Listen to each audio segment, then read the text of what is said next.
Olá a todos, tudo bem? Meu nome é Rodrigo Lemos Arteiro, sou professor de Direito Processual Penal do PCI Concursos e nós vamos trabalhar com a disciplina Direito Processual Penal.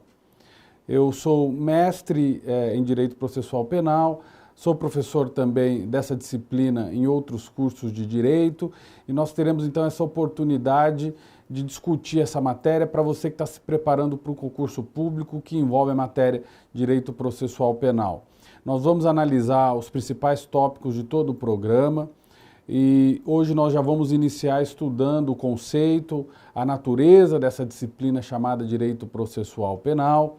Vamos desenvolver os conceitos introdutórios importantes para que você possa ter a base do conhecimento necessário para poder ter êxito nas provas de concurso que irá realizar. Muito bem, então vamos começar já de início. O que seria o direito processual penal? Vamos a um conceito do que é o direito processual penal. Direito processual penal é, na verdade, um ramo do direito, um ramo da ciência jurídica, como qualquer outro ramo, como o direito civil, direito processual civil, direito penal. É um ramo da ciência do direito que se propõe a estudar normas, princípios e regras que cuidam especificamente de uma atividade que o Estado desempenha, que é a chamada atividade persecutória do Estado. Nós já vamos falar dela daqui a pouco, especificamente, mas o que eu já quero definir com vocês é o objeto do direito processual penal. O direito processual penal tem por objeto a atividade persecutória do Estado. Então, a todo tempo, nós vamos verificar o Estado realizando essa atividade e nós vamos verificar que existe um conjunto de regras, um conjunto de normas que vão disciplinar essa atividade persecutória que o Estado desempenha.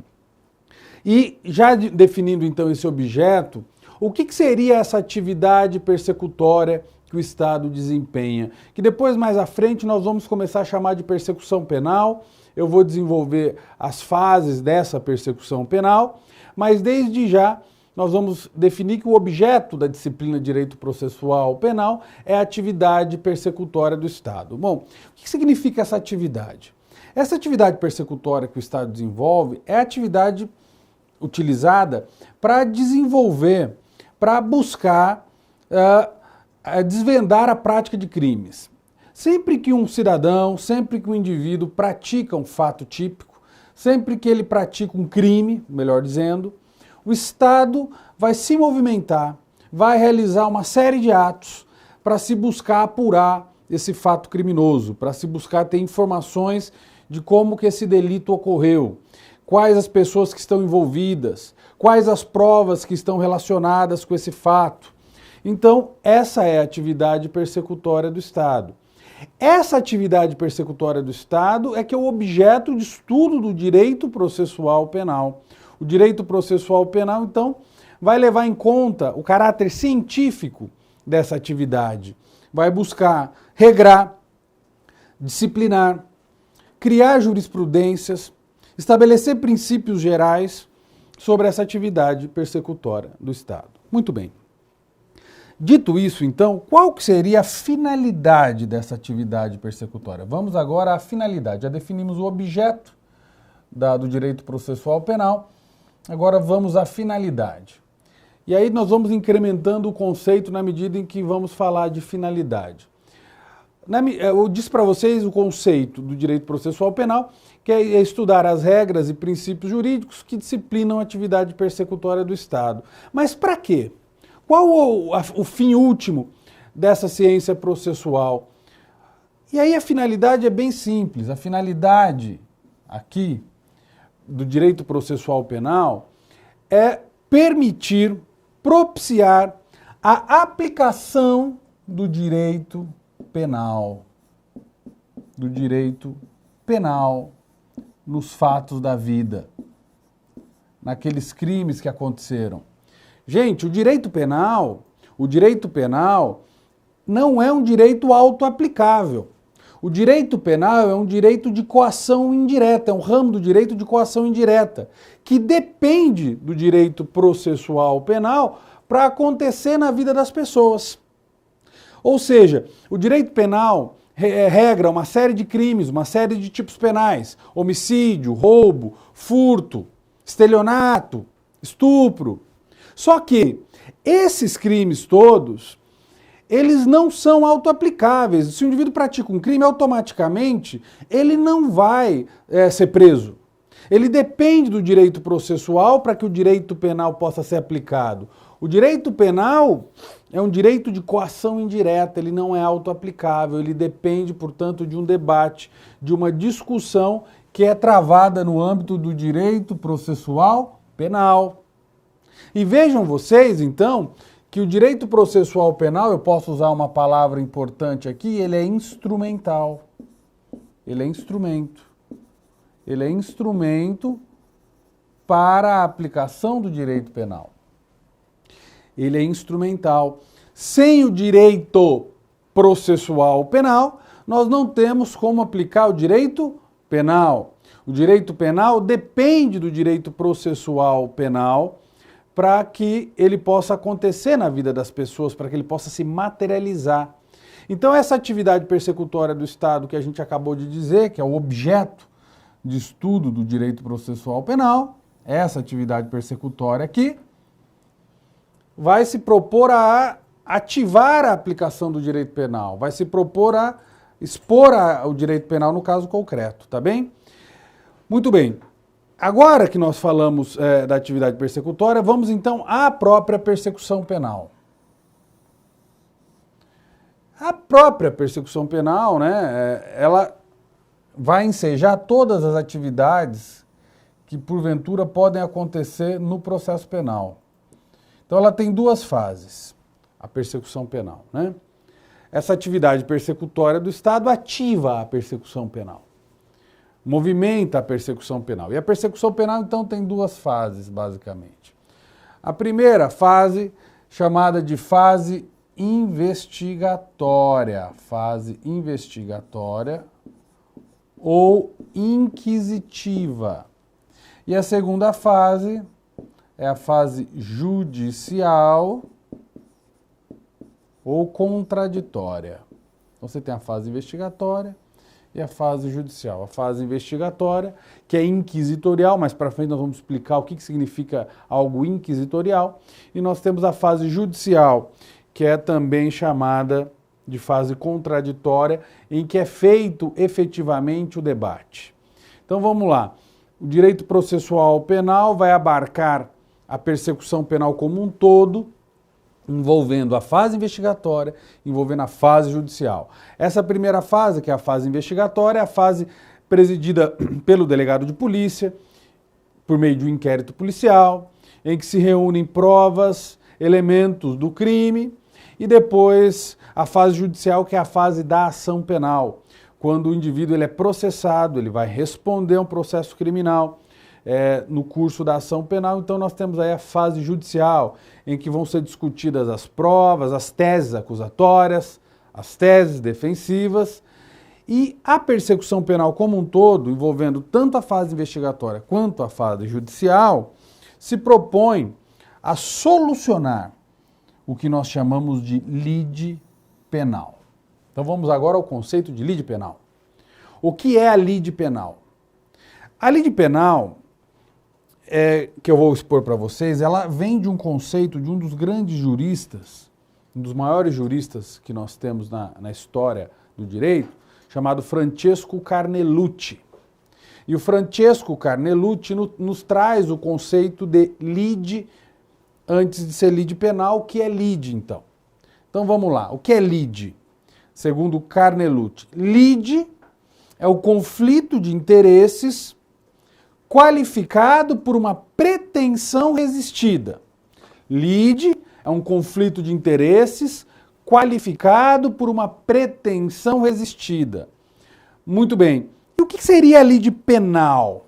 Muito bem. A lide penal seria um conflito de interesses, né? Qualificado pela pretensão punitiva do Estado, qualificado pela pretensão punitiva do Estado, poder de punir do Estado, e resistido pelo direito de liberdade do réu. Então, quando se fala em lide penal, o conflito de interesse ele é qualificado pela pretensão punitiva do Estado e resistido pelo direito de liberdade do réu. Isso que eu estou colocando para vocês é a base estrutural de todo o direito processual penal. Guardem isso. Guardem isso. Vocês que estão se preparando para um concurso público e estão estudando direito processual penal, guardem essa estrutura que eu estou destacando aqui na lousa. Vocês sempre terão, de um lado, o poder de punir do Estado e, de outro, o direito de liberdade do réu. Isso não muda nunca. A lide penal não muda nunca. Sempre no polo ativo, acusando, nós vamos ter o poder público, o Ministério Público, buscando satisfazer o poder de punir do Estado. E no polo passivo, se defendendo e respondendo a essa acusação, nós vamos ter o cidadão que vai estar buscando fazer valer o seu direito de liberdade, se utilizando de uma série de garantias processuais penais que nós vamos verificar depois, que estão na Constituição Federal e que protegem o cidadão para que ele possa fazer valer o direito de liberdade, não é? Como a própria presunção de inocência, a própria indisponibilidade da defesa técnica. Existe um conjunto e uma série de garantias constitucionais do processo penal que vão existir para que o direito de liberdade possa fazer frente ao poder de punir do Estado. Essa estrutura não muda. Vejam que sempre o Estado vai querer buscar satisfazer o seu poder de punir através da pretensão punitiva, levada a juízo, por meio da persecução penal. E, por outro lado, nós vamos ter sempre o cidadão resistindo, fazendo frente a essa ação persecutória do Estado, essa intenção de buscar a punição, por meio do direito de liberdade com as garantias constitucionais do processo penal. O que pode acontecer em alguns casos, excepcionalmente, é a inversão do polo, em que o direito de liberdade ocupa o polo ativo e o poder de punir o polo passivo. Isso pode acontecer no habeas corpus. Porque, em regra, no curso da persecução penal, no curso da ação penal, numa investigação, sempre o poder de punir é manifestado pelo Estado no polo ativo e o direito de liberdade exercido pelo réu no polo passivo, né? Excepcionalmente, quando o Estado se excede, o particular pode se utilizar, o cidadão pode se utilizar de um habeas corpus para poder estabelecer a inversão do polo. E aí, na verdade, quem vai suportar efetivamente a ação, o habeas corpus, é o Estado. O Estado vai ser a autoridade coatora, não é? Então, vejam vocês, essa estrutura aqui, ela é a estrutura fundamental, inicial, para o direito processual penal, para a gente iniciar o nosso estudo, tá? Agora, vamos continuar e vamos pensar o seguinte: essa atividade persecutória que implementa, que movimenta a persecução penal, acontece dentro de um sistema. Agora sim nós temos que perceber isso. Dentro de um sistema persecutório, chamado Sistema Persecutório do Estado. Esse sistema persecutório do Estado, que a gente está dispondo aqui, que a gente está falando dele aqui necessariamente, esse sistema persecutório, ele é composto por 4 órgãos constitucionais. Nós temos 4 órgãos constitucionais. Esse sistema, aliás, ele está descrito no próprio texto constitucional, ele está delineado na Constituição Federal. E nós vamos ter, então, 4 estruturas, 4 órgãos que vão compor esse sistema. O primeiro seria, deixa eu apagar aqui só para eu continuar escrevendo, mas o primeiro órgão que nós vamos ter a compor esse sistema persecutório são os órgãos de segurança pública, ou as polícias, que vão desempenhar um papel primordial na fase investigatória lá no início da persecução penal. Então, os primeiros órgãos são os órgãos de segurança pública, que estão descritos no artigo 144 da Constituição Federal, as polícias judiciárias dos estados, da União, a própria Polícia Militar, enfim. Quando você for estudar para o concurso, tem que dar uma lida lá no artigo 144 para observar lembrar que é ali que as polícias se estruturam, é ali que elas exercem o seu poder investigatório é extraído lá do artigo 144 da Constituição Federal. E as polícias, órgãos de segurança pública, vão desempenhar um papel primordial, prioritário nessa fase investigatória. Muito bem. Após os órgãos de segurança pública, nós vamos ter o MP, o Ministério Público, como segundo órgão a compor esse sistema persecutório do Estado. E o Ministério Público, então, também na Constituição Federal, lá no artigo 129, inciso 1º, vai ter o papel de ingressar com a ação penal.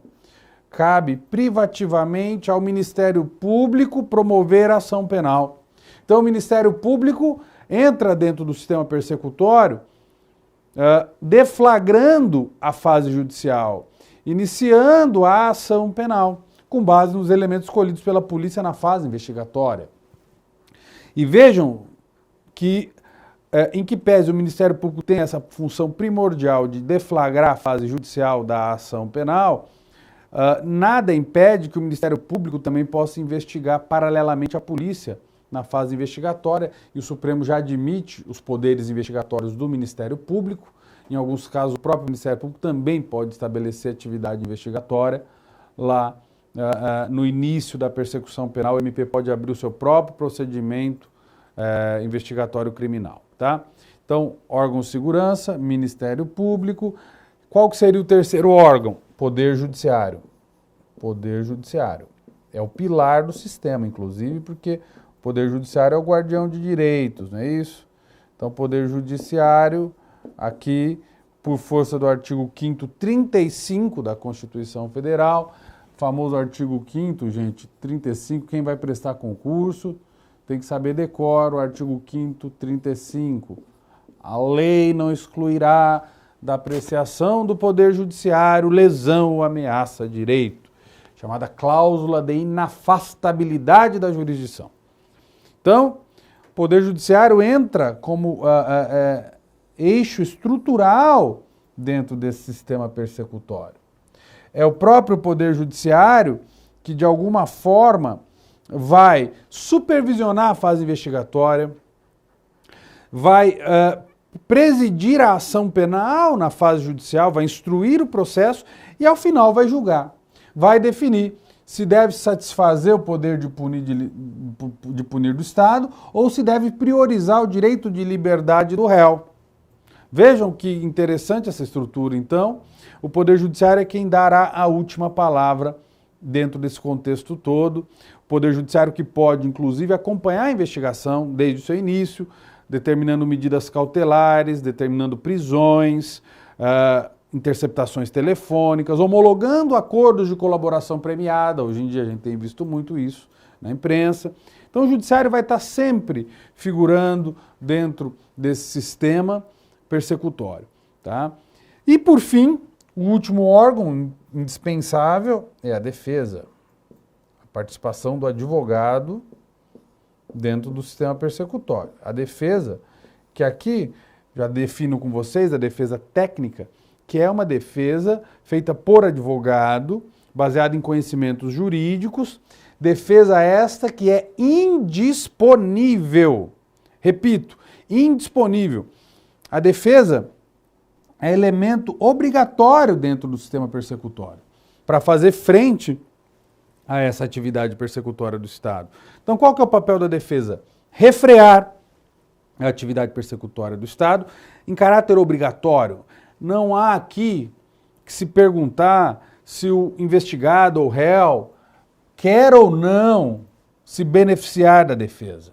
A defesa é obrigatória, é um elemento indispensável para que o sistema persecutório possa funcionar de forma válida, para que se possa, de alguma maneira, fazer valer os direitos e garantias fundamentais do cidadão enquanto investigado, enquanto acusado na fase judicial. Então, esse é o sistema. Os órgãos de segurança obtêm provas na fase investigatória prioritariamente, o Ministério Público acusa, deduz em juízo a pretensão punitiva para buscar satisfazer o poder de punir do Estado, o Poder Judiciário vai obter essas informações, vai analisar a legalidade desses atos, vai instruir esse processo, ao final julgar, para dizer se o direito de liberdade deve preponderar naquele caso ou se é o poder de punir. E ao final, e ao longo, aliás, de toda a persecução penal, a defesa vai ser exercida desde a fase investigatória até a fase judicial. A defesa será devidamente exercida, fazendo frente a essa atividade persecutória em caráter obrigatório, porque não há opção. O sistema impõe essa defesa. Essa defesa ela é obrigatória, então o advogado sempre vai figurar dentro dessa estrutura persecutória. Tá certo? Então, aqui nós já definimos o sistema persecutório, já definimos aí os pilares que compõem esse sistema persecutório e vamos então já ingressar na análise da norma penal e da norma processual penal, até porque temos que fazer um estudo conjunto desses dois institutos, tanto da norma penal quanto da norma processual penal. Não dá para distinguir um instituto do outro, nós temos que falar dos dois conjuntamente, porque a norma processual penal é instrumental para a aplicação da norma penal. Então vamos lá, rapidamente, estabelecer uma diferença entre a norma penal e a norma processual penal. Bem, a norma penal, ela existe efetivamente para se buscar aplicar o poder de punir do Estado. Ela serve para satisfazer o poder de punir do Estado, a norma penal. Então a norma penal ela é categorizada por tipos penais, por figuras típicas que vão descrever condutas que vão caracterizar crimes, não é? E essa norma penal, ela não é autoaplicável, como acabei de dizer para vocês. Ela vai definir condutas, vai estabelecer penas, mas a marca característica da norma penal, eu quero que vocês anotem isso, a grande marca característica da norma penal, é que a norma penal ela estabelece a restrição do direito fundamental de liberdade do cidadão, mesmo quando o cidadão não pratique crime algum. O simples fato da norma penal existir, ela já controla o comportamento social do cidadão e das pessoas. Porque o cidadão já sabe que não pode praticar determinado tipo de conduta, determinado tipo de ação, porque já vai estar sendo coagido no plano abstrato por essa norma penal. Essa norma penal, portanto, ela já existe já para delimitar o comportamento lícito e ilícito do cidadão dentro da sociedade. E ela interfere diretamente no direito de liberdade. Por interferir diretamente no direito de liberdade, é que a norma penal sofre um regramento mais duro do que a norma processual penal no que diz respeito à sua aplicabilidade. O que isso quer dizer? Que a norma penal ela tem que ser respeitada, tem que ser aplicada respeitando-se os fatos que já aconteceram no passado. A norma penal, quando ela é incriminadora, ela não pode instituir uma situação de punição em caráter retroativo, ela não pode retroagir para atingir condutas que foram praticadas antes da sua entrada em vigor, porque dessa forma nós estaremos violando o direito adquirido de liberdade do cidadão. Então ela é regrada do ponto de vista temporal, a norma penal. Ela não pode retroceder no tempo para pegar e abarcar condutas que aconteceram antes da sua entrada em vigor, porque ela fulmina diretamente, ela atinge diretamente o direito de liberdade do cidadão. E nesse aspecto, então, quando se fala em norma penal no tempo, vigora um princípio constitucional, que é o princípio da irretroatividade da norma penal mais gravosa, da norma penal incriminadora mais gravosa, que é aquela que amplia o poder de punir do Estado. Tá certo? Agora, eu já estou falando até da norma processual, da norma penal no tempo. Vamos lá. Com a norma processual penal é diferente. Por quê? A norma processual penal ela é instrumental, como eu disse há pouco. Enquanto eu falava do direito processual penal, eu estava já falando da norma, olha só. A norma processual penal, ela é instrumental. A norma processual penal, quando ela é modificada, ela não atinge diretamente o direito de liberdade do cidadão. Ela pode atingir sim, a prática de atos processuais, ela pode dificultar a prática de atos processuais pela defesa, ela pode implicar numa diminuição de prazo, numa burocratização de alguma atividade dentro do processo, mas ela não atinge diretamente o direito de liberdade. Portanto, e aí é o grande ponto que nós temos que destacar, a norma processual penal, ela não se submete ao mesmo regime jurídico da norma penal no que diz respeito ao direito intertemporal. A norma processual penal, ela é aplicada imediatamente na medida em que entra em vigor. Não há direito adquirido a regime jurídico processual penal. Gente, se entrar em vigor uma norma processual penal que reduz o prazo da defesa, mesmo que o indivíduo já esteja sendo processado, mas ainda não exerceu o seu direito de defesa, ele vai ter que se submeter a essa nova norma que reduz o espaço de defesa dele.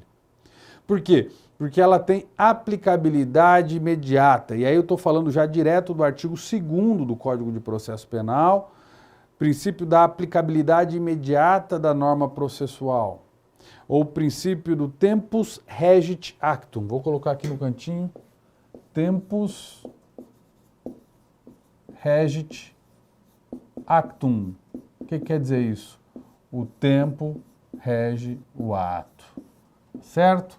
Então aqui nós vamos estar direto falando de uma aplicabilidade imediata da norma processual penal. A norma processual penal se aplica imediatamente, porque, diferentemente da norma penal, ela não reflete direto no direito de liberdade, como reflete a norma penal de maneira tão atroz. E no que diz respeito à norma processual penal no espaço, diferente da norma penal, ela está adstrita ao território. Por quê? Porque a norma processual ela é feita para ser aplicada por juízes daquele país onde a norma e a lei processual foi feita. Então imaginem vocês que todos os juízes brasileiros devem cumprir a norma processual no território brasileiro. Então, a norma processual ela é regida pelo princípio da territorialidade. Sempre nós vamos estar lembrando que a norma processual se aplica dentro dos limites do território brasileiro. Diferente da norma penal, que pode ser extraterritorial por uma questão de política externa, para proteger bens jurídicos de interesse internacional, como a liberdade, a honra do presidente da República ou de um chefe de Estado, de país estrangeiro. Então, a norma penal, excepcionalmente, pode ser extraterritorial.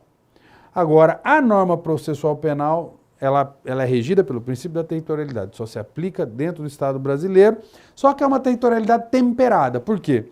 Porque mesmo sendo aplicada em todo o território brasileiro, a norma processual pode sofrer uma mitigação, uma limitação nas hipóteses de imunidades diplomáticas, por exemplo, em que, em razão de tratados internacionais, um representante de um país estrangeiro vai ter uma imunidade diplomática e não vai submeter a uma norma processual penal aqui no Brasil, por exemplo, não vai ser preso em flagrante. Se um fato criminoso ocorrer, vai ser comunicado ao seu país de origem para que se tome as providências lá, mas não será utilizada a aplicação da norma processual dentro do território brasileiro. Então está aí a diferença da norma processual no espaço e da norma penal no espaço, tá certo? Vamos continuando então com a próxima aula. Eu agradeço a todos e é um prazer estar com vocês. Obrigado.